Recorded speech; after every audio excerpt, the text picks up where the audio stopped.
Bismillahirrahmanirrahim. Assalamualaikum warahmatullahi wabarakatuh. Waalaikumsalam warahmatullahi wabarakatuh. Gimana kabarnya? Sehat semuanya? Alhamdulillah. Hadir semua hari ini? Amin. Hadir. Ketua kelas coba dipimpin dulu Kak, sebelum kita mengawali pelajaran. Berdoa mulai. Berdoa selesai. Baik, sebelum kita memulai materi perkuliahan pada hari ini tentang teori kepemimpinan Islam, kayaknya pada ngantuk ya? Ya? Ya. Kita screening dulu sebentar, coba semuanya berdiri dulu.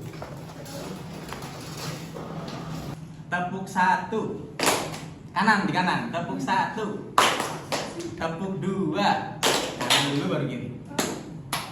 Tepuk 1, tepuk 2, tepuk 3 atas 1, 2, 3 ya. Tepuk 3, tepuk 4. Saya kasih contoh dulu. Tepuk 4, tepuk 4. Ulangi dari 1. Tepuk 1, tepuk 2, tepuk 3, tepuk 4. Satu lagi. Tepuk 5. 2 kali tepuk 5. Oke, terima kasih. Tepuk tangan semuanya.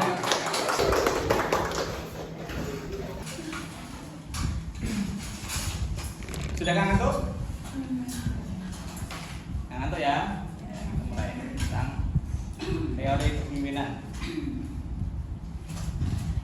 Jadi biasanya di sebuah lembaga itu ada yang namanya kepemimpinan. Ada 3 teori. Yang pertama itu ada pemimpin,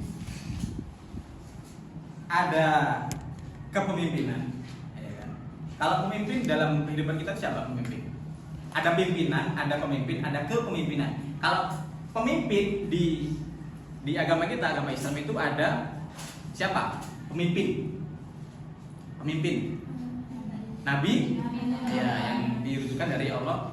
Beliau mengasih wahyu ke Nabi Muhammad, itu namanya pemimpin. Kalau pimpinan itu contohnya di mana? Pimpinan itu seperti di pondok pesantren, di sekolahan itu ya, atau di kelas misalnya ada ketua kelas, itu juga termasuk pemimpin dalam kehidupan kita. Terus kalau kepemimpinan itu apa kepemimpinan? Ada yang tahu? Kepemimpinan itu orang-orang yang dipimpin oleh pemimpin dan pimpinan. Itu namanya kepemimpinan. Jadi dia itu terstruktur mulai dari pimpinan, ya kan? Pemimpin baru kepemimpinan. Itu kepemimpinan ini orang-orangnya yang dipimpin di dalam sebuah kelas atau di dalam yayasan gitu ya. Hanya di sana kepemimpinan. Kalau dalam pendidikan, contohnya apa dalam pendidikan Islam? Dalam pendidikan Islam, jangan ngambil contoh di dalam, coba ngambil contoh di luar. Apa? Salah satu aja. Kalau ketua masjid bisa enggak? Bisa. Kenapa? Alasannya kenapa coba? Karena dia dalam lingkup lembaga pendidikan Islam. Oke. Banyak sebenarnya kalau kepemimpinan itu kita ambil langkah kepemimpinan profetik. Ya, di sini Nabi Muhammad menunjukkan integritas kejujuran.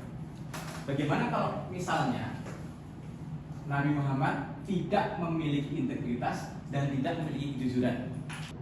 Bisa menjadi panutan? Iya. Kenapa tidak bisa menjadi panutan? Karena pemimpin merupakan teladan. Ya, karena pemimpin merupakan teladan. Salah satunya, dan pemimpin itu harus mempunyai integritas, mempunyai Kejujuran. Kalau seorang pemimpin tidak punya kejujuran, bagaimana beliau itu akan dipercaya sama orangnya? Kamu pernah menemukan enggak orang-orang yang pemimpin tapi tidak jujur? Ada enggak? Banyak, orang tua kita banyak, ya kan? Nah, cuman kan biasanya orang-orang seperti itu ditutupi dengan apa? Dengan gaya-gaya dia masing-masing gitu ya.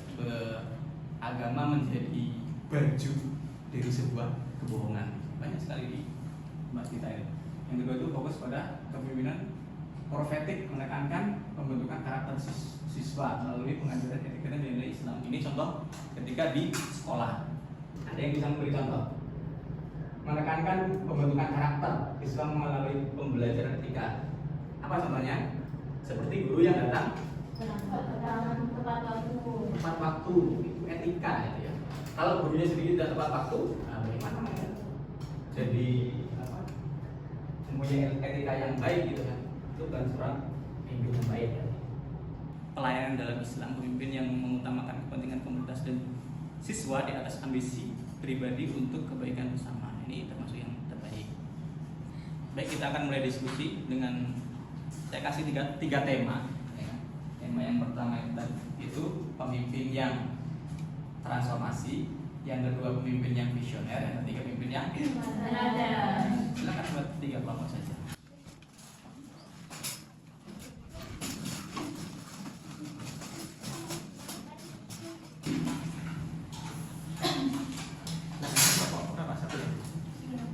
Tentang pemimpin yang Kepemimpinan transformasi.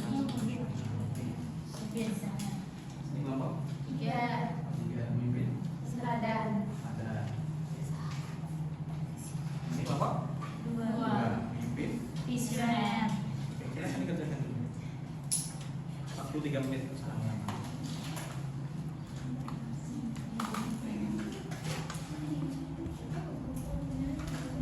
Nanti dipresentasikan ya masing-masing kelompok yang nanti bertanya.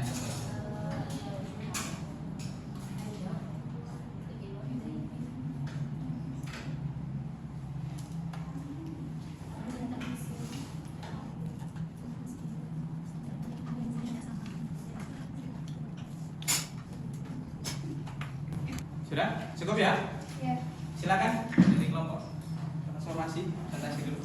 Baiklah, saya akan mempresentasikan kepemimpinan transformasi. Itu tidak hanya asrama saja, tetapi ada sekolah, ada kantin, dan juga ada BLK dan greenhouse dan fasilitas lainnya. Mungkin dari kelompok lain ada yang bertanya? Oke, izin bertanya untuk kelompok 1. Contoh dari kepemimpinan transformasi. Contoh dari kepemimpinan transformasi itu tidak bisa mengelola sekolah dengan baik. Seperti adanya apel pagi, koperasi, dan perpustakaan, dan lain-lain. Gimana kelompok? Oke, cukup. Ya, saya kasih kesimpulan ya dari pertanyaan tadi tentang pemimpin yang transformasi gitu ya. Contohnya seperti kepemimpinan yang ada di sekolah, misalnya di kepala sekolah itu dia bisa menjadi contoh di sekolahnya itu datangnya tepat waktu, terus di sana itu dia bisa manajemen sekolah dengan baik ya, sekolahnya itu warnanya hijau misalnya kan, green apa namanya? Green house hijau berarti. Ya. Cukup ya? Ada tambahan? Tidak ada? Kalau tidak ada, pertemuan berikutnya saya kasih tugas tentang kepemimpinan yang tidak visioner,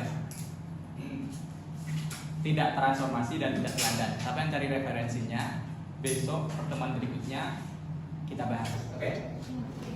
Cukup semuanya? Cukup. Kurang lebihnya saya mohon maaf. Wallahul muwaffiq ila aqwamit thoriq. Assalamualaikum warahmatullahi wabarakatuh. Waalaikumsalam.